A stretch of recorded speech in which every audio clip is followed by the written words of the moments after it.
Hello, I'm Emily Sherry of Triple Moon and welcome back to my newly repainted healing room. I'm back in my old home. It's nice to welcome you here. I just wanted to say a few words today as a result of a few conversations I've had with clients and friends recently where they've been studying a certain body of work or a person's channelings or a book. They've been reading a book and they've been getting really stuck on the fact that they can't accept everything that's said, or part of what they read or hear is really positive for them and helps them, and then another part they seem to get stuck on and makes them uncomfortable and uneasy.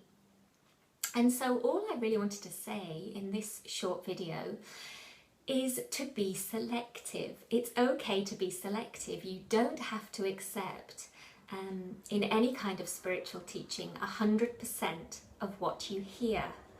That's the old way of doing things, where you completely give away your responsibility for your own spiritual development and your own spiritual path, and you just accept whatever you're told. That's not the way it works anymore. You must always trust your own inner voice, your own guidance system, and go with what works for you.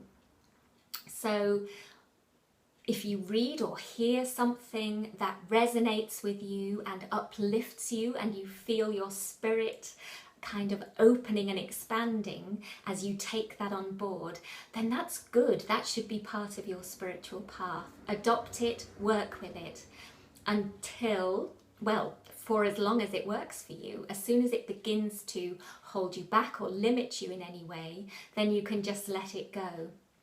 And in the same way, if you hear, read or see something that kind of doesn't feel right, it makes you feel uncomfortable, it unsettles you, or it even blocks you spiritually, makes you feel inferior in some way, then don't take that on board. It's as simple as that. Now, some people do choose to follow a very specific spiritual path because that feels right with them and for them. It works. And others don't. And that's fine. We don't have to label ourselves anymore or call ourselves a particular thing or wholesale buy into a particular path. So, for example, in my work, I was, before I became a healer and spiritual guide, I was an evangelical Christian for many years, until I grew beyond that and wanted to explore things that went beyond what the church was comfortable with me doing. And so I left the church. Now, I still have a working relationship with Jesus, the Christ energy, the Maitreya, whatever you want to call him. But that Christ consciousness is still very much a part of my work, but I'm no longer a Christian. I wouldn't call myself a Christian. A lot of my work is very earth-based, working with earth energies, and yet I don't call myself a pagan. I also have a strong belief, as any of you know who follow my videos or writings, a strong belief in personal magic, in creating your own reality, in creating your experience. And yet I don't call myself a Wiccan. As part of my spiritual practice, I will at times use Sanskrit mantras, which I believe are really powerful tools to help you move forward. And yet I don't follow a guru. I wouldn't call myself a Hindu. And so that's what I'm saying. It's now time for you to take responsibility for your own spiritual development and path, and to always listen to your own inner guidance. Don't give away your responsibility to any spiritual teacher, any channeled material, 100%. There is no one on this planet who is 100% accurate and who has the full picture spiritually.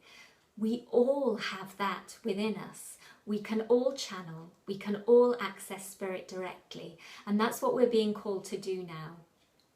So you don't need to feel bad because you can accept certain parts of a book or someone's teaching and not others. That's brilliant. That's your unique spirit responding to what it's hearing and telling you whether it's right for you. And it will depend on what you've experienced in previous lifetimes, in where you are now and what your soul is calling you to do. You will be guided, so listen to that guidance always. And don't think it's wrong or bad. And never set another teacher or channel or book on a pedestal and believe that it's 100% accurate and that you have to accept everything it says, because you don't. You just take what works for you and you let go of what doesn't. And that's what I always say in all of my teaching, my articles, my healing. I will never ask you to give away your responsibility to me. Always, always follow your own guidance. It's so essential and so important. And with that, I'll leave you for now and look forward to seeing you again soon. Thank you for listening.